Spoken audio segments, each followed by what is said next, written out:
ప్రభుత్వం మీద నమ్మకం లేకనే కదా రిటర్న్ తీసుకున్నది. మరి నమ్మకంగా కుటుంబానికి కూడా నమ్మకం విశ్వాసం కుదుర్చగలిగిపోయింది ప్రభుత్వం ఇది, చేతగాని ప్రభుత్వం ఇది.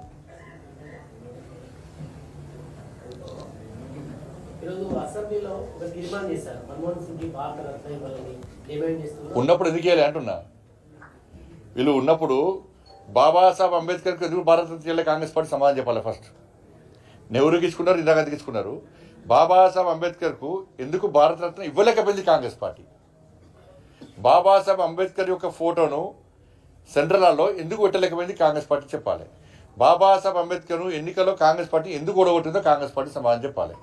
బాబాసాహెబ్ అంబేద్కర్ స్ఫూర్తి చేసుకుని పంచతీర్థాల పేరుతోని నరేంద్ర మోడీ ప్రభుత్వం ఏర్పడిన వాటిని రాహుల్ గాంధీ ఎందుకు సందర్శిస్తున్నారో చెప్పాలి. హైదరాబాద్లో ఏ పార్టీ ప్రభుత్వం కానీ అంత పెద్ద నిలువెత్తు బాబాసాహెబ్ అంబేద్కర్ విగ్రహం పెడితే రాష్ట్ర ముఖ్యమంత్రి ఎందుకు పోయి దర్శించుకోలేదో చెప్పాలి. దాని మీద ఇవాళ మన్మోహన్ సింగ్ దుకాణం స్టార్ట్ అయింది. ఇవాళ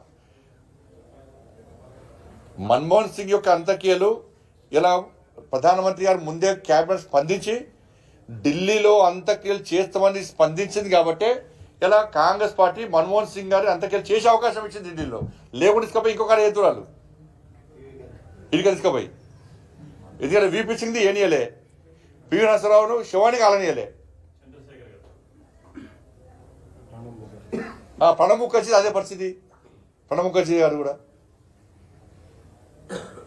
పార్లమెంట్లో తెలంగాణ బిల్లు యుద్ధం జరిగినప్పుడు ఆమోదించినప్పుడు మన్మోహన్ సింగ్ ముస్లిం పెట్టి సోనియా గాంధీ దేవత అనే ఇచ్చేది ఎవరిస్తారన్నా? ప్రధానమంత్రి ఇస్తాడు. ఇలా ప్రధానమంత్రిని పక్క పెట్టి అలా సోనియా గాంధీ దేవత అని బీఆర్ఎస్ పార్టీ అన్నారు. ఇదే కేసీఆర్ అన్నాడు సోనియా గాంధీ మా దేవతని కాలు మొక్క చినిపోయి పార్టీ విలన్ చేస్తాను చెప్పండి. కాంగ్రెస్ పార్టీ దేవత అనే ముఖ్యమంత్రి గారు అప్పుడు దయ్యమని తిట్టే అప్పుడు. కానీ మన్మోహన్ సింగ్ గారి విషయంలో మళ్ళీ ఇప్పుడు ఏదో రాజకీయ కోణంతో భారత ఉన్నప్పుడు ఎందుకు డిమాండ్ చేయలే? ఉన్నప్పుడు ఉంటే ఇంతకుముందు అంబేద్కర్కి ఎందుకు వెళ్ళలేదు?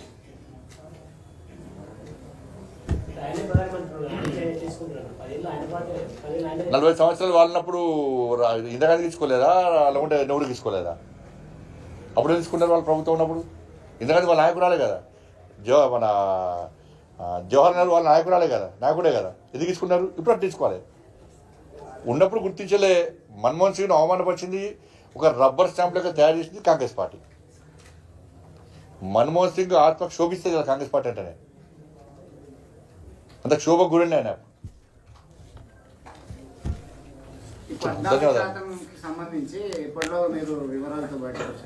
చేస్తాం, ఇంకా కొంచెం మూడొద్దా? ఇది జన మీ తెలియదు చెప్పేసే కదా, నీకు తెలుసా తెలియదు? అదే నీకు 8% అని తెలుసు కాదు, 8% మీకే తెలుసు 8% అని. కానీ 8% ఫస్ట్లో ఉండే, ఇప్పుడు 14%. ఇలా కాంగ్రెస్ పార్టీలో వాళ్ళకే గుర్ర వస్తుంది. కొంతమంది నిజాయితీ పడినటువంటి ఒక 2-3 మంత్రులు ఉన్నారు పాపం. మొత్తం కాంగ్రెస్ పార్టీని మొత్తం ఒక్కదారి కడతలేను. ఒక 2-3 నిజాయితీ పడినటువంటి మంత్రులు ఉన్నారు. వాళ్ళకు ఈ అవినీతి పరైన మంత్రులకు కమిషన్ తీసుకున్న మంత్రుల మధ్య కొట్టాట స్టార్ట్ అయింది ఆల్రెడీ. అది ఎప్పుడైనా ఎక్కడైనా ఏదైనా జరగచ్చు, ఏమైనా జరగచ్చు. ఇద్దరి మధ్య యుద్ధం స్టార్ట్ అయింది ఆల్రెడీ. ఏదో తిట్టుకుంటున్నాడు ఫోన్ చేసి, నువ్వు ఇవాటి ఇజ్జత అవుతుంది 14% అన్నాడు, నేను 8% తీసుకుంటాను అన్నట్టున్నాడు. కాంగ్రెస్ పార్టీలో అంతర్యుద్ధము స్టార్ట్ అయింది 100%. ఇది నేను ఆ రికార్డ్ చెప్తున్నాను. కాంగ్రెస్ పార్టీలో ఈ పర్సంటేజ్ల విషయంలో అంతర్యుద్ధం స్టార్ట్ అయింది. అది ఎటైనా వెళ్ళచ్చు, ఎప్పుడైనా వెళ్ళచ్చు, ఎప్పుడైనా ఏమైనా జరగచ్చు.